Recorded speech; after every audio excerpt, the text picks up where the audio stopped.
কুয়াকাটা সমুদ্র সৈকতে তৃতীয় লিঙ্গের মানুষদের পরিষ্কার পরিচ্ছন্নতা অভিযান। আমাদের প্রতিনিধি রাসেল কবির মুরাদের পাঠানো সংবাদ প্রতিবেদন। কুয়াকাটা সমুদ্র সৈকত এলাকায় পরিচ্ছন্নতা অভিযান চালিয়েছে তৃতীয় লিঙ্গের নাগরিকরা। সোমবার দুপুরে তৃতীয় লিঙ্গের জনগোষ্ঠীর জীবনমান উন্নয়নে প্রতিষ্ঠিত ঢাকা বিশ্ববিদ্যালয়ের শিক্ষার্থীদের সংগঠন বৃহন্নলার আয়োজনে এই পরিষ্কার পরিচ্ছন্নতা অভিযান চালানো হয়। আয়োজকরা জানান, পর্যটকদের মাঝে সচেতনতা বৃদ্ধির লক্ষ্যে সৈকতের 0 পয়েন্টের 1 কিলোমিটার এলাকা জুড়ে পড়ে থাকা ময়লা আবর্জনা পরিচ্ছন্ন করেন তারা।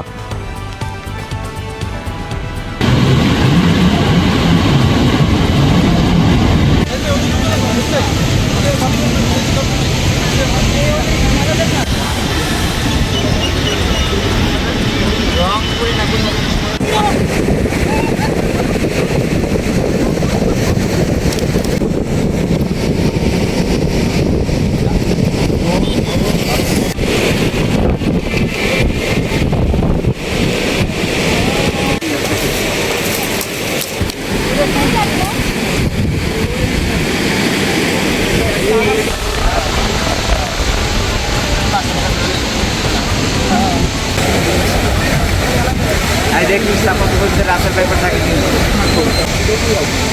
এদিকে স্লো